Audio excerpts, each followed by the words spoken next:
coup, je laisse évidemment la parole à Marc.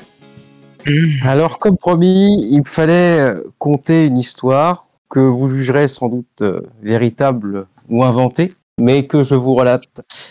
Puisque ce soir, je vous propose de voyager. Départ pour l'île des dieux ou pour les moins initiés, la Crète. Son histoire est étroitement liée à sa position géographique. C'est un carrefour faisant la jonction entre l'Europe occidentale, le Moyen-Orient et l'Afrique du Nord. Elle fut des siècles durant un point stratégique pour le commerce, celui-là lui apportant une prospérité non négligeable. Les préliminaires historiques et géographiques vous ayant sans doute peu liés, je vous propose de vous rendre avec moi dans un souvenir aussi mémorable qu'alléchant. C'était à Stalis, cette ville de Crète à l'atmosphère décontractée, connaissant un fort succès auprès des touristes européens. J'étais de cela. J'avais presque 16 ans. Ces plages de sable chaud et doré, ces eaux peu profondes m'avaient envoûté à cet âge où s'agaçait le sous-préfet et coutumier. Rapidement après mon arrivée, je fis la découverte d'une certaine Céline, dont le nom de famille ne m'échappe pas, mais que je tairai pour des raisons de pudeur et d'intégrité. Elle me proposa d'aller boire un verre. J'acceptais, bien entendu, l'œil porté sur ses proportions. Je remarquai ainsi un fessier prêt à couver 14 canards, une poitrine faisant d'elle un membre de la confrérie du pot-au-lait, et une culotte légèrement bombée, signe pour moi de ce que j'appréciais tout particulièrement, un pubis velu, hérité des plus belles années de Brigitte Lahaie. Bref, un sacré persil. Passé nos premières papouilles, bécots et pelotages sur la plage du club dans laquelle nous résidions, je gardais en tête de conclure, pour paraphraser un certain Jean-Claude. Un beau soir, ce fut le bon. Et je n'eus pas à barguiner le flamant rose bien longtemps. Les jours suivants furent de surcroît similaires, matin, midi et soir. Un rêve éveillé, hormis cette fois où, sous le feu de l'action, me vint l'idée de décortiquer la crevette sur la plage. Pour elle, comme pour moi, nous gardions un souvenir douloureux de ce sable si intéressé par nos ébats qu'il s'immisça entre elle et moi, et malheureusement, au plus profond d'elle. Indisponible les 2 jours suivants, ce repos forcé en valut tout de même la peine. Au 3e jour, la nuit tombante, je ramenai la douce dans mes appartements. Ces dernières 48 heures avaient manifestement été une épreuve. Son corps était en émulation, chaud et humide. Je me rappelais séant d'une expression que le père du Finger Control Incorporation utilisait communément et à sa guise. Un vrai tison dans le chargeur. Au risque de m'ébouillanter, je déballai le mon chéri. Mais alors que l'on s'apprêtait à l'unisson et conjointement à grapper au rideau, je fus accommodé par un bruit insistant émanant de la porte. Obligé de passer du plan B, du B-dur au bémol, je décidai d'aller à la rencontre de cette visite importune. Je fus étonné de découvrir un visage familier, une de ces demoiselles qui faisait partie de notre groupe d'amis. Complètement défroquée, elle saisit rapidement ce qui se tramait. S'apprêtant dignement à rebrousser chemin, Céline m'interpella. « Laisse-la rentrer, c'est une amie, elle est au courant. » Clairvoyant, je commençais à assimiler cette réalité à la fois paradisiaque et aphrodisiaque que j'allais vivre et dont je jouerais le premier rôle. De mes expériences passées, je compris que la difficulté résiderait dans ma capacité à durer. Je puisais alors dans mes références cinématographiques classées X afin d'élaborer une stratégie. Mon plan d'action fut d'alterner les partenaires et les positions histoire de faire retomber la pression entre chaque acte. Je sélectionnais des postures peu communes. Après les avoir satisfaites par celle du tendre amant, je commençais par la position des chimpanzés pour enchaîner sur la posture du tigre. À la limite de la rupture, je changeais rapidement de configuration pour mêler 2 approches. Position d'Andromaque pour l'une, chatouillement du bijou pour l'autre. Je me rendis compte qu'hormis l'aspect rarissime et sensationnel de ma situation, il n'était pas aisé de faire 2 choses à la fois. Aussi, je basculais vers le tableau final, la fameuse levrette. Là, le choix du roi. Elles étaient 2, un authentique fantasme, je n'avais qu'à alterner. Cette rêverie fut néanmoins de courte durée. À mon jeune âge, difficile de se brider devant tant d'attractions. Je terminais dans celle qui, généalogiquement au sens de Nietzsche, avait rendu possible ce vécu quasi thaumaturgique tout en assouvissant, à la main cette fois-ci, le désir de celle qui venait dorénavant de faire de moi un surhomme, toujours selon Nietzsche. Nietzsche estimait nécessaire de faire de la philosophie au marteau.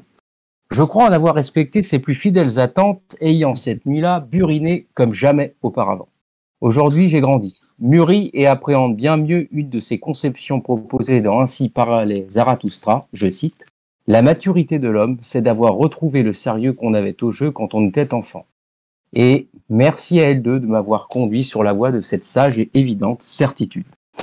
Voilà, j'en ai terminé. Je crois que ces quelques propos étaient parfois parsemés de quelques expressions cocasses que je laisserai désormais Julien vous présenter à sa guise. Ouais, merci Marco. Écoute, je suis pas déçu. J'ai vécu l'histoire. J'avais l'impression d'être avec vous. Alors, Poursuite de notre crossover spécial Oui. Descartes, tout ce que tu veux tant que c'est bon. Donc après la mission Gastronomics confiée à Amélie la semaine dernière, tu m'as donné la lourde mais ô combien de palpitante tâche de décortiquer non pas la crevette, mais les expressions si joliment choisies pour illustrer tes impressionnantes, que dis-je, bandantes péripéties crétoises. Défi relevé, résultat pas assuré, j'implore donc votre clémence. Avant tout, j'ai dû faire un choix dans les expressions, vous l'avez compris, sinon on est encore là demain. Oui. J'ai donc retenu les meilleures. je propose peut-être de commencer par s'agacer le sous-préfet. Oui, alors on agace ou on s'agace, le sous-préfet c'est au choix, il ne s'agit pas là d'emmerder les représentants de l'État dans le département, mais de se tripoter le manche, polir le chinois, taquiner le hanneton, bref, s'astiquer le poireau. Alors comme le site mot-suranné.fr, oui, il existe vraiment, je me pose la question suivante, que vient donc faire sur ce terrain institutionnel Popol, en veston croisé avec pattes d'épaule brodées, parement de manches brodées amovibles, et casquette enguirlandée de feuilles de chêne et d'olivier? Et oui, que vient-il faire là? Le parallèle n'est pas évident, c'est vrai, mais il soulignerait l'intense émulation parfois ressentie, j'insiste bien sur le parfois, ressentie dans les 234 sous-préfectures françaises. Si l'appellation sous-préfet a fait son retour à la fin des années 80, l'expression qui en a découlé est tombée aux oubliettes depuis longtemps. Maintenant, voyons voir ce que signifie en avoir un à couver 14 canards. Ah ben Dixit Marco d'Amore, je remarquais un fessier prêt à couver 14 canards. Là, je peux vous dire qu'il y a du volume, il y a du format XXL. Si vous n'avez toujours pas l'image en tête, allons droit au but. Vous voyez Nicki Minaj, tous. Vous voyez le cul de Nicki Minaj. Ah oui, oui, oui. Bien, vous voyez un nid de canards rempli d'œufs, prêt à accueillir de mignons canetons.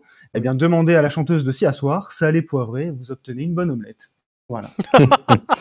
Et être de la confrérie du pot au lait. Eh bien oui, après le derrière, voici le devant. Hein. Il fallait bien faire partie de cette confrérie de nombreuses dames en rêve. C'est tout simplement afficher une belle devanture, des gros seins, quoi. L'expression fait bien évidemment référence à la fable de La Fontaine, la laitière et le pot au lait. Et je peux vous dire que si Perrette avait calé le récipient sur d'autres coussinets, l'issue de l'histoire n'aurait clairement pas été la même. Et qu'en est-il de barguiner le flamant rose? Alors, barguigner, mon cher Marc, et barguigner. Barguigner, pardon, je me suis mal le flamant exprimé. rose. Voilà toute une série d'expressions que notre Romain préféré, s'il nous entend, bisous Romain, est en train d'ajouter à son langage pour sortir une grosse prise de la Garonne, pour séduire de la Bordelaise. Alors, barguigner, très sérieusement, ça viendrait du latin médiéval barcagnare, qui signifie faire du commerce et donc marchander pendant longtemps. Ce que tu as certainement dû faire ce soir-là. Le flamant rose rajoute un sens plus coquin à l'expression, même si honnêtement je ne comprends pas bien ce qu'il vient faire là. Mais Marco, à coup sûr, tu es un amateur de crevettes, prêt à tout pour lever sa troisième patte.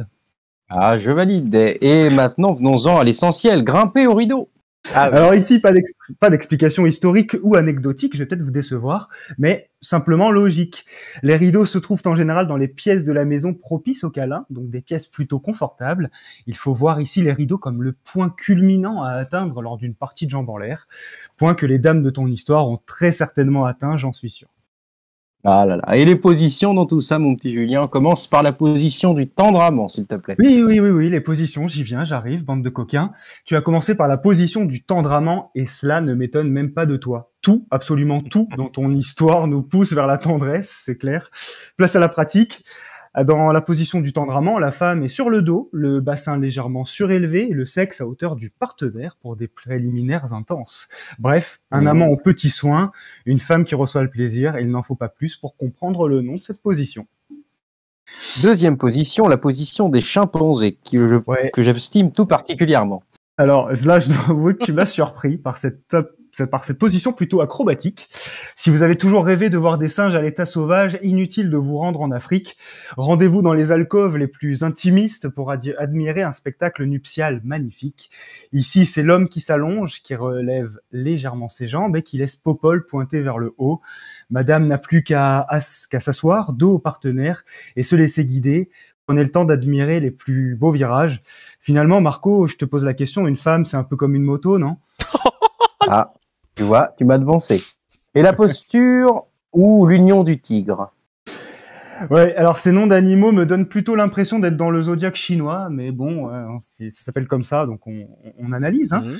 Bien sûr, je parle toujours sous ta gouverne, hein, Marc Coco Sifredi. Ouais, je l'ai tenté. Voilà, je l'ai tenté. Hein. Tu me corrigeras en cas d'erreur. Un peu comme un missionnaire, la position, la posture ou l'union du tigre se révèle pourtant plus physique. Sur le dos, madame a les jambes repliées sur son buste pour succomber au mouvement de va-et-vient du partenaire, qui réveille ainsi son appétit de félin. Monsieur se transforme en lion ou en chat de gouttière, ça, c'est au choix. Et on termine par la dernière, la fameuse position d'Andromaque. The last but not the least. Heureusement qu'on s'arrête là D'ailleurs. pour le bestiaire. J'ai presque cru que t'étais devenu zoophile. Hein. Le temps d'un instant. Alors, pour finir, l'Andromaque, du nom de cette héroïne de la guerre de Troie, femme d'Hector et modèle d'épouse fidèle. En fait, c'est peut-être de là qu'est parti ton amour pour l'histoire avec un grand H, non? Je crois que oui. Ouais. Alors, ouvrez votre Kama Sutra, page 47, Andromaque ou position du chevauchement. Quand l'un se met à califourchon sur l'autre, celui qui est au-dessus peut alors donner le rythme. C'est le pilote, une particularité entre Hector et sa femme qui a donné le nom à sa position, tout simplement. Page 47. Merci mon cher Julien. Page 47, Et ça veut voilà, dire que avec tu as le plaisir. livre, Julien? Non, complètement par hasard. Bon, Ah, sûr. excusez-moi, la page Je 47 voulais mettre, est collée. je voulais mettre 69, mais vous imaginez Oui. bien qu'il y en a une autre. Qu'est-ce qu'il nous dit, Voilà. Chris? Je dis, excusez-moi, la page 47, elle est collée. Bon, messieurs, c'était conceptuel. C'est Voilà. tout à fait. Ah oui. Effectivement, oui, on a des chroniques où maintenant les gens racontent leur plan à 3. C'est comme ça. Non, mais c'est Non, magnifique. mais c'était très intéressant et toutes les expressions après. Voilà, ça a permis à Julien de découvrir des choses qu'il espère faire Oui. très bientôt Ah oui, sans non, avoir à complètement. payer. Non, Euh, vraiment, la exactement. position des chimpanzés, allez voir à quoi ça ressemble, c'est Très bien. assez impressionnant. Exactement. Ah, Ben, c'était sympa ça, moi j'aime bien. merci, messieurs. Avec plaisir. Avec grand plaisir.